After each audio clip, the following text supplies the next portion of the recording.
नमस्कार दोस्तों, आज हम लोग बात करेंगे ईरान और अमेरिका के वॉर के बारे में।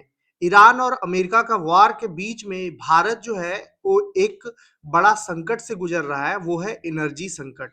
भारत में एलपीजी का थोड़ा बहुत किल्लतें हैं, बहुत ज़्यादा नहीं, थोड़ा बहुत किल्लत है, जिससे विपक्ष के लोग जो है वो हंगामा कर रहे हैं और उसको और बड़ा रूप देना चाह रहे हैं। किल्लत तो है, इसमें कोई दो राय नहीं, लेकिन भारत सरकार के द्वारा स्टेटमेंट भी आया है कि एलपीजी संकट जो है वो हमारे देश में नहीं है। हम लोग प्रोडक्शन पर्याप्त कर रहे हैं और हमारे देश में संकट नहीं होगा। लेकिन फिर भी भारत और ईरान के रिश्ता के बारे में हम लोग आज जानेंगे कि क्या भारत और ईरान का रिश्ता जो है वो सही है और इस वार में भारत जो है वो किसके साथ में है। सबसे पहले हम लोग जानेंगे कि हॉर्मुज स्ट्रेट क्या है। तो हॉर्मुज स्ट्रेट ईरान के पास में एक ऐसा जगह है जहां से कतर, सऊदी अरब, यूएई, ओमान से जाने वाली जितने भी जहाजें हैं वो हॉर्मुज स्ट्रेट पार करके जाती है।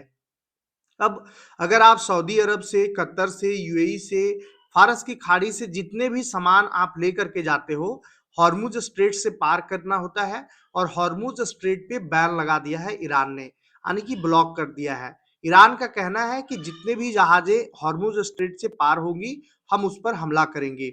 अब ये हमला के वजह से पूरे वर्ल्ड के अलग अलग देशों में एनर्जी सप्लाई जो है वो रुक गया है, रुक सा गया है, क्योंकि इससे 20% तेल आपूर्ति होता है। इस हॉर्मुज स्ट्रेट से दुनिया के 20% तेल इसी से आपूर्ति होता है।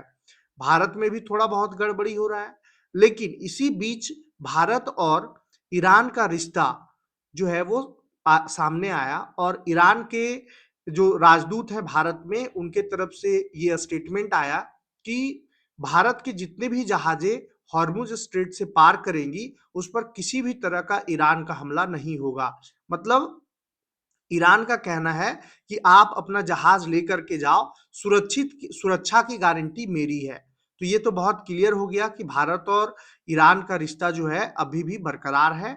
और ईरान के राजदूत ये भी कहे कि भारत और ईरान का रिश्ता काफी लंबे समय से चला आ रहा है और भारत बहुत मौकों पर ईरान की मदद की है, तो इसका झुठलाया नहीं जा सकता है और एक अच्छा दोस्त है भारत। अब हम लोग बात करेंगे कि अमेरिका, इजराइल और ईरान के वॉर में कम लगभग 2107 मौतें अभी तक हो चुकी है। सबसे ज्यादा मौत ईरान में हुआ है, जिसमें 1350 लोग जो है वो अपना जान गंवाए हैं। और सुप्रीम लीडर भी, ईरान के सुप्रीम लीडर खामेनेई भी अपना जान गंवाए हैं। उसके बाद लेबनान में 687 लोगों की जान गई है। बाद बाकी Cyprus, Israel, Iraq, Jordan, Kuwait, Bahrain, Saudi Arab, Qatar, UAE, Oman, ये सब में 2, 4, 10 मौतें हुआ है।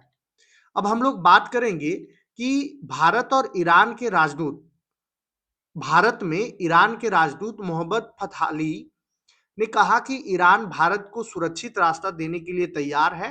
उन्होंने कहा कि भारत और ईरान के बीच दोस्ताना संबंध है। नई दिल्ली में मीडिया से बातचीत के दौरान उनसे सवाल पूछा गया कि क्या ईरान भारत को हॉर्मुज स्ट्रेट में रास्ता देगा। इस पर फतहाली ने कहा, हाँ, क्योंकि भारत हमारा दोस्त है, आप 2, 3 घंटे में ऐसा होते देखेंगे। उनके मुताबिक भारत और ईरान के बीच लंबे समय से सहयोग और विश्वास का रिश्ता रहा है। उन्होंने यह भी कहा कि भारत और ईरान को एक दूसरे की मदद करना चाहिए।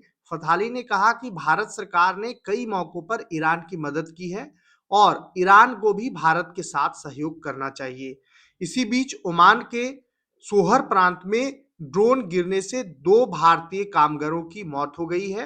रिपोर्ट्स के मुताबिक सुरक्षा बलों ने एक ड्रोन को मार गिराया था, जिसके बाद उसका मलबा गिरने से ये हादसा हुआ और 2 लोगों की मौत हो गई। अब दावा ये किया जा रहा है कि जो पहले तो समझिए कि 28 फरवरी से ये वॉर स्टार्ट होता है और 28 फरवरी को इजराइल और अमेरिका मिल करके ईरान पर हमला करते हैं और ईरान के supreme leader ayatollah Ali Khamenei का मौत हो जाता है और इस मौत में उनके परिवार के लोग भी जाने गंवाते हैं। ये मीडिया के मुताबिक आयतुल्ला अली खामेनेई के जो पत्नी है उनका भी मौत हो जाता है, उनकी बहू का और छोटे बच्चों का भी मौत इस हमला में होता है। उसके बाद मीडिया में चलने लगा पूरा का पूरा कि खामेनेई के बाद उनके बेटे मुज्तबा खामेनेई जो है वो सुप्रीम लीडर बनेंगे। ईरान के सुप्रीम लीडर अभी मुज्तबा खामेनेई ही हैं और वो ये घोषणा 4 दिन पहले ईरान ने कर दिया है। लेकिन अभी तक मुज्तबा खामेनेई मीडिया के सामने नहीं आए हैं और फिर मीडिया में पूरा का पूरा न्यूज़ फैल गया कि मुज्तबा खामेनेई जो है वो आयतुल्लाह अली खामेनेई के साथ ही गंभीर रूप से घायल हो गए थे उसी हमला में और उनका अभी इलाज चल रहा है, वो अभी कोमा में है। ब्रिटिश मीडिया द सन की रिपोर्ट के मुताबिक 28 फरवरी को अमेरिका इजराइल के हमले में घायल होने के बाद उन्होंने तेहरान के सीना यूनिवर्सिटी अस्पताल में भर्ती कराया गया है। बताया जा रहा है कि उनकी हालत बेहद गंभीर है।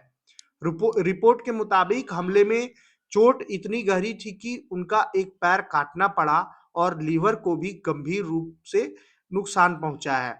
अस्पताल के एक हिस्से को पूरी तरह सील कर दिया गया है और वहां भारी सुरक्षा तैनात की गई है। मुज्तबा खामेनेई को उनके पिता और ईरान के पूर्व supreme leader Ayatollah Ali Khamenei की मौत के बाद 9 मार्च को देश का नया सुप्रीम लीडर बनाया गया था। अली खामेनेई की 28 फरवरी को मौत हो गई थी। इस तरह से समझिए कि ईरान को कितना बड़ा झटका लगा है।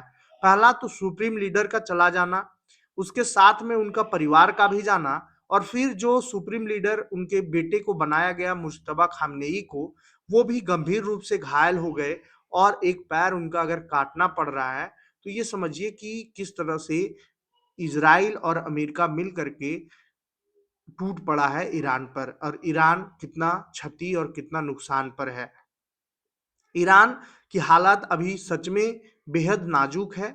ईरान पर लगातार हमले हो रहे हैं और सबसे ज़्यादा अगर ये हमला में मौत अगर हुआ है, तो वो है ईरान। ईरान में सबसे ज़्यादा लोगों की मौत हुई है। अब देखना ये है कि ये वॉर कब रुकता है और जितना जल्दी ये वॉर रुके, उतना ही जल्दी पूरे वर्ल्ड के लिए सही साबित होगा। धन्यवाद।